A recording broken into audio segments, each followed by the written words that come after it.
சென்னை புழல் சிறையில் கடந்த 9 மாதங்களாக அடைக்கப்பட்டுள்ள செந்தில் பாலாஜி இலாக்கா இல்லாத அமைச்சர் பதவியை திடீரென்று ராஜினாமா செய்துவிட்டதாக பிப்ரவரி 12ஆம் தேதி இரவு பெரும்பாலான டிவி செய்தி சேனல்கள் பரபரப்பு காட்டின.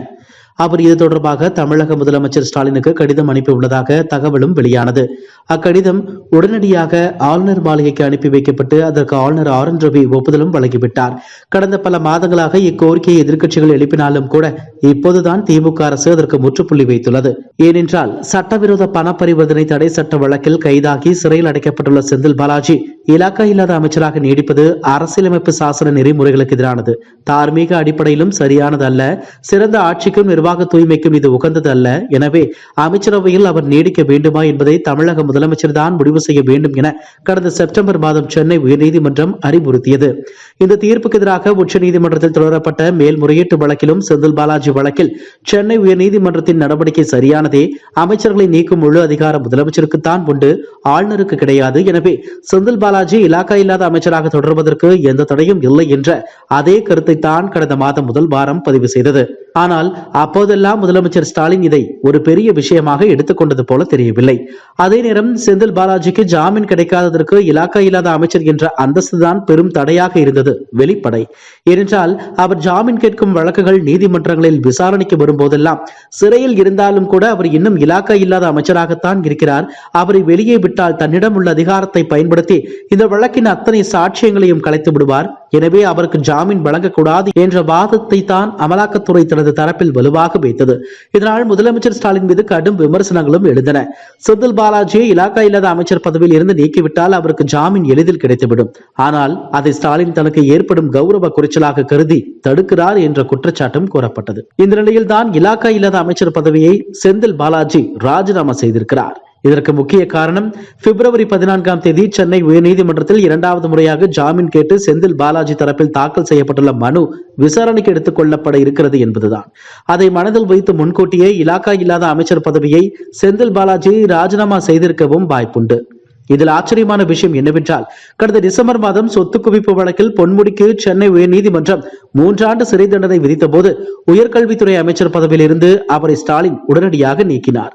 ஆனால் செந்தில் பாலாஜி விவகாரத்தில் அப்படி எதுவும் நடக்கவில்லை. அதுபோல் செய்திருந்தால் அவர் தன் மீது கோபம் கொள்வார் என்று ஸ்டாலின் கருதி இருக்கலாம். எனவே பதவியில் இருந்து விலகுவதற்கு அவருக்கு திமுக தலைமை மறைமுக அழுத்தம் கொடுத்திருக்கலாம் என்றும் கூறப்படுகிறது. இன்னொரு பக்கம் செந்தில் பாலாஜி சிறைக்கு சென்றது முதலில் கொங்கு மண்டலத்தில் திமுகவின் செல்வாக்கு கடுமையாக சரிந்துள்ளது. அமைச்சர் உதயநிதியிடம் திமுக தலைமை பொறுப்புகளை ஒப்படைத்தும் கூட அதில் எந்த முன்னேற்றமும் இல்லை. அதிமுகவுக்கும் பாஜகவுக்கும் இடையேதான் கடும் போட்டி நிலவும் சூழ்நிலையும் ஏற்பட்டுள்ளது.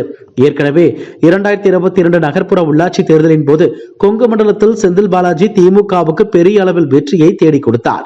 அதனால் தான் அவரை நாடாளுமன்ற தேர்தலுக்கு முன்பாக வெளியே கொண்டு வந்து விட வேண்டும் என்று திமுக தலைமை நினைப்பதாக தெரிகிறது. ஆனால் நகர்ப்புற உள்ளாட்சி தேர்தல் வாக்குச்சாவடிகளில் தமிழக போலீசாரே பணியில் இருந்தனர். இதனால் அதை திமுகவினர் தங்களுக்கு சாதகமாக பயன்படுத்திக் கொண்டனர் என்று கூறப்படுவதும் உண்டு. ஆனால் நாடாளுமன்ற தேர்தலின் போது ஒவ்வொரு வாக்குச்சாவடிகளும் மத்திய துணை ராணுவத்தினர் தான் தேர்தல் பணியில் ஈடுபடுத்தப்படுவார்கள்.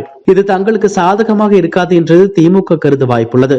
எனவேதான் வாக்காளர்களை சிறப்பாக கவனித்துக் கொள்ள செந்தில் பாலாஜியை விட்டால் வேறு யாரும் கிடையாது என்ற எண்ணத்தின் அடிப்படையில் அவருக்கு எப்படியாவது ஜாமீன் பெற்றுவிட வேண்டும் என்று திமுக தலைமை அவரை இலாக்கா இல்லாத அமைச்சர் பதவியில் இருந்து விலகும்படி கூறியிருக்கலாம் என்றும் பேசப்படுகிறது.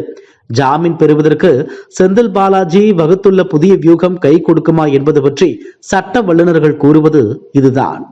முதலில் இந்த வழக்கின் பின்னணியை ஓரளவு தெரிந்து கொள்வோம்.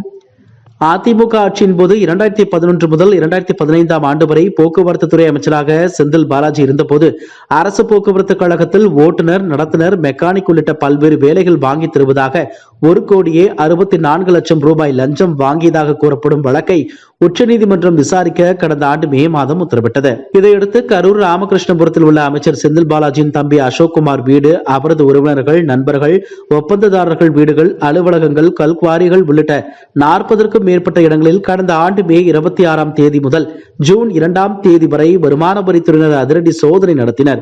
இதில் கிடைத்த முக்கிய ஆவணங்களில் பலவற்றை ஐடி அதிகாரிகள் அமலாக்கத்துறையிடம் ஒப்படைக்கவும் செய்தனர். இந்த நிலையில்தான் செந்தில் பாலாஜி மீது சட்டவிரோத பண பரிவர்த்தனை செய்ததாக அமலாக்கத்துறை வழக்கு பதிவு செய்து கடந்த ஜூன் 14ஆம் தேதி அவரை கைதும் செய்தது. தற்போது இந்த வழக்கில் குற்றப்பத்திரிகை தாக்கல் செய்யப்பட்டு அதன் நகலும் அவருக்கு வழங்கப்பட்டு விட்டது. இப்படி சட்டவிரோத பண பரிவர்த்தனை தடை சட்ட வழக்கு முழுமை பெற்றுவிட்ட நிலையில் செந்தில் பாலாஜி மீதான ஜாமீன் வழக்கில் அவருக்கு நிவாரணம் கிடைக்கும் என்று கூறப்பட்டாலும் கூட இலாக்கா இல்லாத அமைச்சர் பதவியிலிருந்து விலகி இருப்பதால் மட்டுமே ஜாமீன் கிடைத்து விடுமா என்பதை உறுதியாக கூற முடியாது. ஏனென்றால் செந்தில் பாலாஜியின் தம்பி அசோக் குமார் இந்த வழக்கில் இரண்டாவது முக்கிய குற்றவாளியாக சேர்க்கப்பட்டிருக்கிறார்.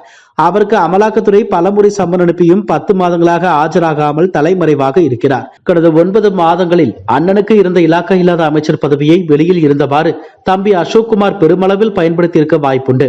எனவே அவர் தலைமறைவாக இருக்கும் வரை செந்தில் பாலாஜிக்கு ஜாமீன் தரக்கூடாது. அது இந்த வழக்கில் பெரும் பாதிப்பை ஏற்படுத்தும். எனவே சென்னை உயர் நீதிமன்றம் அசோக் குமாரை கைது செய்ய பிடிவாரண்ட் பிறப்பிக்க வேண்டும். அவரிடமும் விசாரணை நடத்திய பிறகு செந்தில் பாலாஜிக்கு ஜாமீன் வழங்குவது பற்றி நீதிமன்றம் தீர்மானிக்கலாம் என்கிற வலுவான வாதத்தை அமலாக்கத்துறை வைக்க வாய்ப்பும் உள்ளது என்று அந்த சட்ட வல்லுநர்கள் கூறுகின்றனர். ஒன்று மட்டும் நன்றாக புரிகிறது. செந்தில் பாலாஜிக்கு 10 மாதங்களாக தலைமறைவாக உள்ள அவருடைய தம்பி அசோக் குமாரால் கடைசி வரை தலைவலி விடவே விடாது போல் இருக்கிறது. இதுபோன்ற செய்திகளை மேலும் தெரிந்து கொள்ள எங்களது யூடியூப், Facebook மற்றும் Twitter ஆப்களை சப்ஸ்கிரைப் செய்யவும்.